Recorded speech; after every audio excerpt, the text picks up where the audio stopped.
Welcome to Timeless Learning, the channel where we teach in-demand tech skills that never go out of style. Before we jump in, make sure you like, subscribe, and turn on notifications, so you'll always catch our next big lesson on data, tech, and the future of work. By the way, guys, all the class files and materials are in the description below. If you don't see them there, just check the comments section. I've dropped the links there too. All right, so let's jump right into it. I have this U.S. president's data set. I got the base data set from Kaggle, but I added some of my own data, and then I messed some stuff up as well, just to kind of demonstrate some of these things that we're going to be looking at today. This is not a full project, so, we're not actually going to be using this to create any visualizations or anything like that. So, all this is just for demonstration purposes. But we will be doing a full project in about 2 or 3 videos in this Excel series, where we're going to be doing from start to finish with a real data set. So, if that's something that you're wanting, then we'll absolutely be doing that. Now, something that you may be wondering is, how do you actually identify what you need to clean in the data? What do you know to look for? Well, some of the obvious things are things like formatting and standardization. So things like, this James Monroe is in all caps. That happens all the time in real data. And so, you want to standardize that, or this all lowercase. You want to standardize that. You want that all to be the same. There's also things like right here, where we have this wig and this wig with a bunch of random stuff after it. This happens all the time where it's not completely standardized. And you may even notice, there are some spelling errors in here, and we'll kind of look through that in a little bit. And then, there are things like additional spaces where there shouldn't be spaces. There are things like currencies that you need to be aware of if you were importing this into, or are going to be importing this into a SQL database. Things like currencies can be just a problem or be really unnecessary. It may actually cause more issues in the long run. So you may just want to, take that to the base value. And then dates are always an issue. Always, always, always. So always look at your dates. Make sure they're formatted correctly. Make sure they're all the same. These are the types of things that right when I glance at this data set, these are things that I'm looking for. One other thing that is actually the first thing that we're going to start out with is you want to make sure that your data is not duplicated. Because if your data has duplicate data in it and you don't want that, it's not supposed to be there. There are some specific use cases where duplicated data is okay. You want to get rid of that. And it's very easy to do in Excel.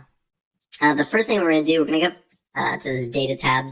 We're going to go right over here, and we're going to see if there's any duplicates in our data. So we're just going to go up to remove duplicates. It's going to automatically choose all of your columns to check against. So it's going to, from A all the way through I, it's going to see is the exact same data in all of these rows. And if it is, it's going to get rid of it. And so we're going to click OK. And it did find one duplicate. And I'll show you that one real quick because, it was right here. So Barack Obama was here twice. And then I'm going to hit I hit Control Z to go back. I'm going to hit Control Y to go forward. And it removed that row completely. Now, in this example, you may be able to spot that with your eye, but in a real data set where you have 10,000, 100,000 rows, there's absolutely no way you're going to see that, or very, very unlikely that you are going to see that there's duplicated data in there.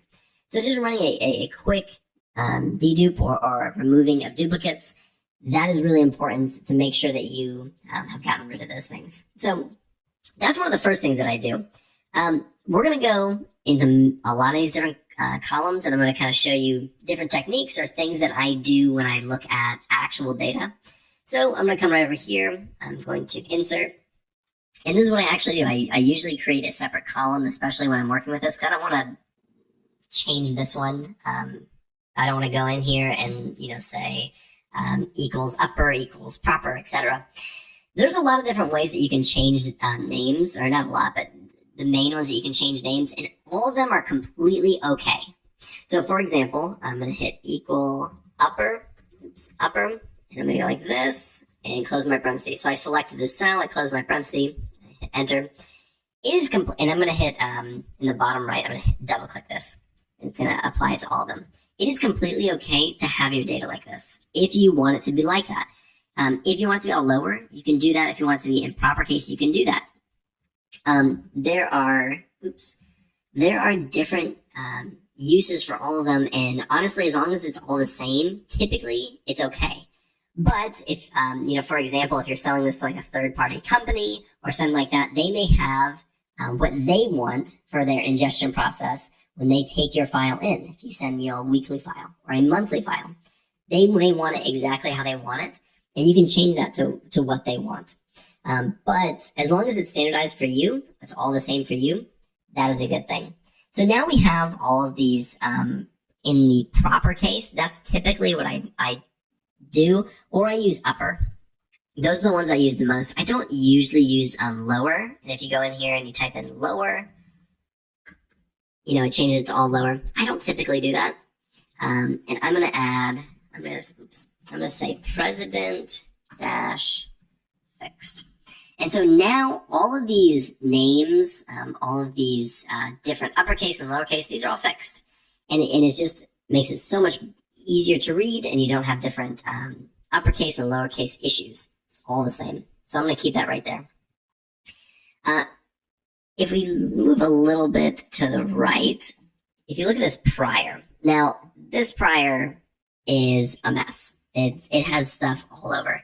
And to be honest, this is not really something that I would probably be using like in a real data set. I would look at this column and I'd say this is pretty useless. If I had a very specific use case for this data in this column, I might try to parse it out and do something, but I don't. This is a completely useless column to me. So I'm actually going to skip this one. I'm going to go to this party one. And this party one to me, it looks pretty important because this is something that I know I can group by. And I can create visualizations with and kind of break that out. And if you look right here, we're going to add a filter. So now let's open up party and take a look. So if we look right here, we have Democratic dash Republican, Federalist, Nonpartisan, Republican, Republicans, Whig, and Whig with a date and some information in the back of it, and then some blanks. And it's really important when we're looking at these ones that we think we might group by, that we have these properly grouped. So Republican and Republicans, to me, right off the bat, looks like a spelling error. And so I'm just going to deselect all. I'm going to go to Republican, Republicans, and it's literally Republican all the way down except for this last one. And to me, that's just something that I would update. So I would just go right here. I do that. If I didn't do that, and then I try to create, let's say, a pivot table on here, I'll have its own group of Republicans, and it wouldn't be added to Republican. And maybe that's on purpose, but let's just presume that we know this data extremely well, and that's not supposed to be like that, right? Again, that just comes back to knowing your data really well, understanding what it, what it should look like. And we know that it should not be like that. So we're going to fix that.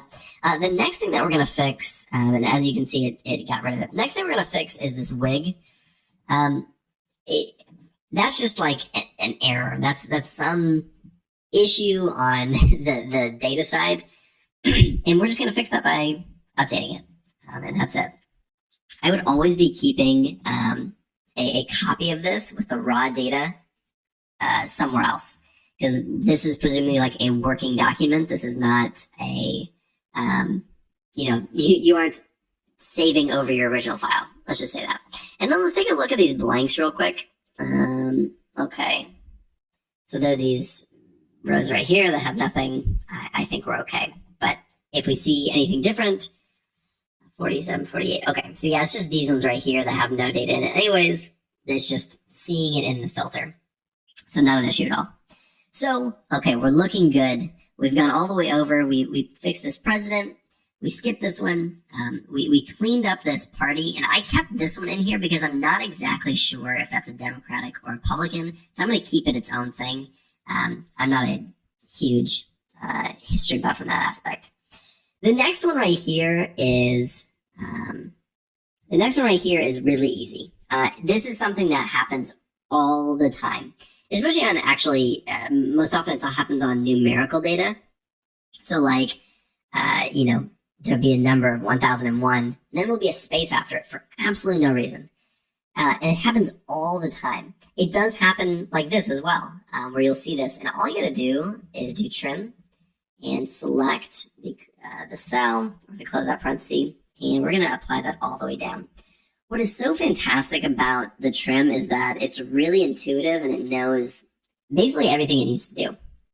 For example, it gets rid of the spaces before, it gets rid of extra spaces in the middle, and it'll get rid of extra spaces at the end, which you wouldn't be able to see, but they are there, and they absolutely can cause issues.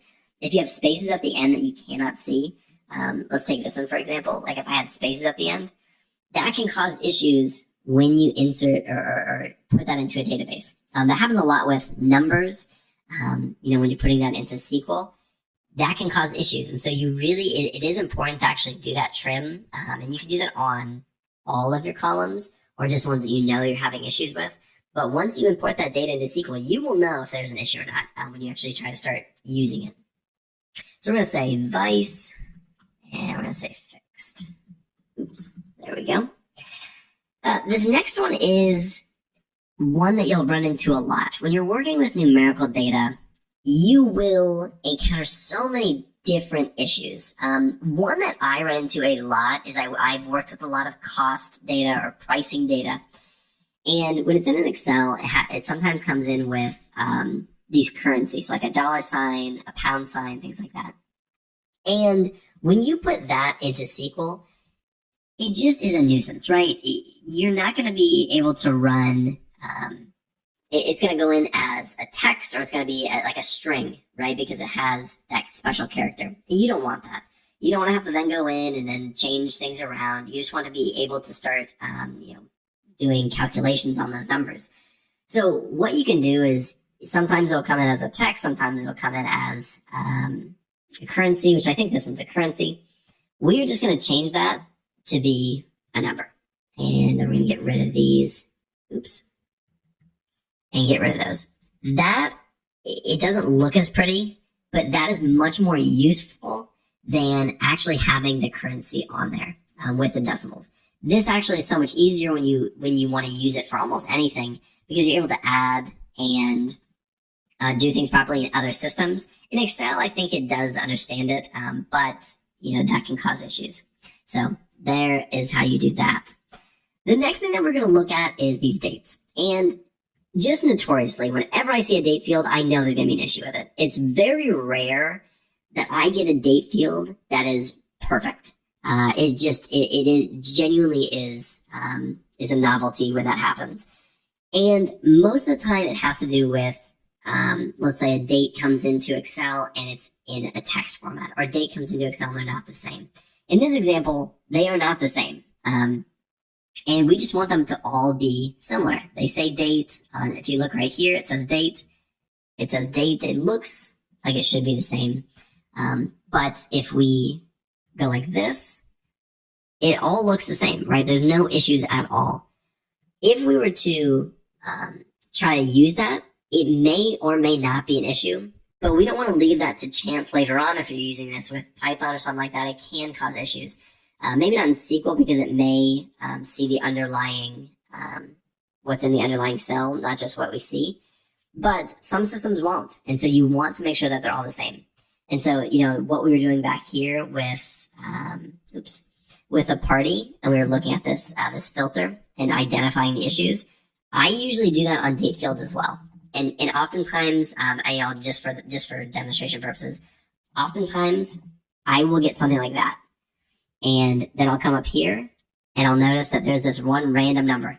That happens all the time. All the time. And so, you want to make sure that you look at these things and just do at least a quick glance, if not kind of doing a deep dive into it. But all we're going to do is we're going to do both of these, and we're going to do a short date, and let's take a look and see if it fixed it. And so now they are all the same format, and that is fantastic. That is exactly what we want. We're going to go back through here. We're going to get rid of these. Again, this is a working document. Oops. I'm going to do Control Shift down. Oops. Let me go back up. Do Control Shift down and copy. And what I'm going to do right now is I'm actually going to copy. All right, let me do it right here. I'll show you. Sometimes I do this. Just depends. I'm going to go right here. I'm going to hit right click and I'm going to paste as a value, which means it's not going to take the calculation or the formula that I just did. It's going to actually paste it as that value. So we just replaced it. Right here, you can see up here, it says equals trim of G2. This now that I copied and pasted it over as a value, it got rid of that calculation, and now it is actually a string. So we don't need this anymore. And I'll do the same thing over here as well. I'm going to Control Shift down, copy, and I just hit the right key, or the left key, sorry.